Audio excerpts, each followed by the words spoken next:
Congratulations. Thanks. Again, an Thank award you. winner. How are you feeling? Good, yeah, really good. I mean, it's very stiff competition, and so that and the fact that this is all the critics who vote for it it's huge. I mean, I guess this is voted for by all the major British critics, so that does mean an awful lot, yeah. It's often the toughest audience as well, isn't it, to please? Totally, and yeah, notoriously hard to please, so yeah, it's great, actually. Yeah. And as a documentary filmmaker, how important is it for you to be impartial when you commence making the documentary, and to allow your audience really to make their own decisions on what they feel? It's a really good question. I mean, I don't know, you know, this idea of kind of objectivity in documentary making, or anything you do is kind of, I'm not sure whether,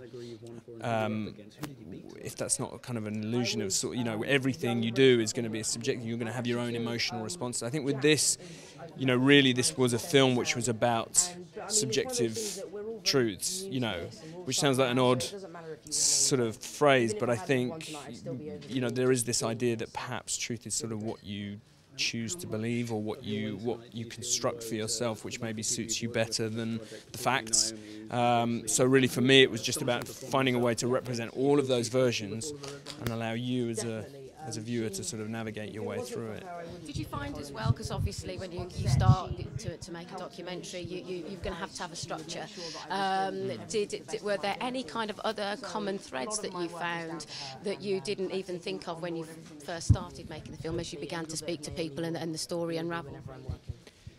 Yeah, I mean, what was extraordinary is that when you start that process, you interview one person and they tell their story, and then you interview another person whose perspective is completely different, and then slowly you realise these two accounts are on a kind of collision course, you know, so the family and then the imposter, and then you find that clearly both versions can't be true, yet you believe both of them, and so that was something I felt was really important, to allow the audience to kind of experience that you believe kind of everyone and you connect with them emotionally, but at the same time they can't all add up in a sense, you know.